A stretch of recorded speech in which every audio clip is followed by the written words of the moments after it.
राधे राधे जी। भिंडी की हो रही है तुड़ाई। पौधे तो बहुत छोटे छोटे हैं, पर हर दूसरे दिन जो है तोड़ने के लिए भिंडी तैयार हो रही है। ऐसे भिंडी तोड़ते तोड़ते पिछले साल की बात याद आ गई। मुझे भी वो बात याद करके स्माइल आ रही थी मेरे फेस पे, क्योंकि उस बात को मैं आज तक नहीं समझ पाई हूँ कि वो क्या था। तो सोचो चलो आपसे शेयर की जाए वो बात। वो बात ये थी कि इस बार तो हमने थोड़ी ज़्यादा भिंडी लगाई है। पिछले साल कम ही लगाई थी, अपने खाने लायक लगाई थी। तो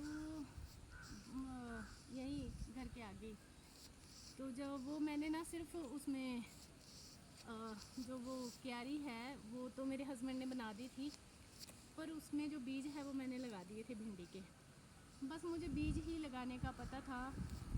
उसके बाद वो भिंडी कैसे हुई, उसको पानी किसने दिया, उसकी गुड़ाई किसने की, इन सब चीज़ों का मुझे कोई पता नहीं है, क्योंकि मुझे जॉब भी करनी होती है तो मेरे पास उतना टाइम भी नहीं रहता।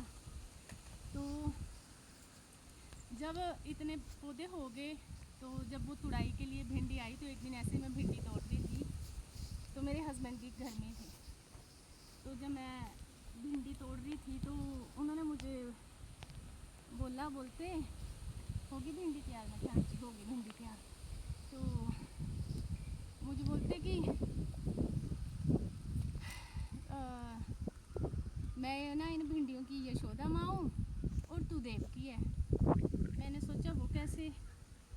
मुझे बोलते तूने बीज लगाए थे और मैंने इनको पाला पोसा, और ये अब बड़े हो गए हैं, तोड़ने के लिए सब्ज़ी बनाने के लिए तैयार हो गए हैं। सच बताऊं, मुझे आज तक वो बात समझ नहीं आई कि वो मेरी तारीफ़ हो रही थी या मेरी बेइज्जती हो रही थी, या वो किस तरीके की क्या बात थी। अगर आपको वो बात समझ आई हो तो मुझे बताना कि मैं यशोदा हूँ और तू देवकी है। राधे राधे।